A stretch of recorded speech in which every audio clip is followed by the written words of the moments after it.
In honor of Halloween, I decided to share some juice that contains some Halloween related theme, but I don't really have time to make a long video nowadays, so I decided to share a small world building nugget that I came up with regarding blood because that's kind of like dark and creepy-esque, right? So this idea came about from me learning that until the 1600s, it was actually not known that blood circulates through the body and that the heart pumps it. This caused my brain to start brainolating about what people might believe, what the purpose of the heart is, and what the pulse means. So here's what I came up with. The heart is the organ that causes children to grow. Its beating pushes out on the body and causes it to grow, and without the heart's continued beating in adults would shrink back down to dust. The pulse of the blood vessels is the agent by which the heart causes the body to grow with its pumps. The blood allows for the power of the heart to get spread out throughout the far reaches of the body so that the heart, right, can reach all of the body's corners.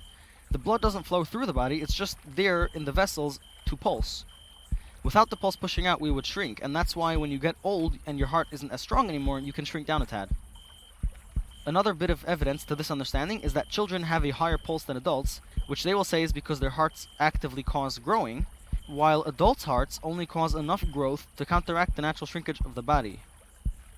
Also, another bit of evidence is that when you work out or you want to show off your muscles, your blood vessels poke out a bit after that, right? So that's because the blood vessels poking out is what they will say is what lets the muscles expand in the first place. That's why that happens after you work out, or like when you're working out.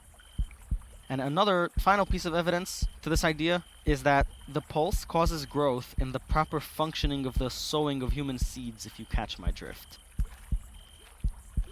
In reality, I was planning on sharing something else for Halloween, an animal that molts their endoskeleton, or at least parts of it, just like how arthropods molt their exoskeletons.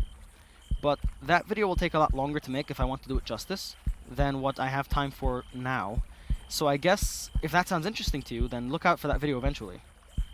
Also, since it's been a full year already since I started uploading, I had an idea to revisit the concepts I talked about then, like the mountaintop pond shrine thingy, and explore how it has evolved since then, to kind of show off the cool way world building ideas can change over time and expand from a tiny nugget of juice into like a really cool complex idea with like many parts that also interact with like other parts of the world building around it.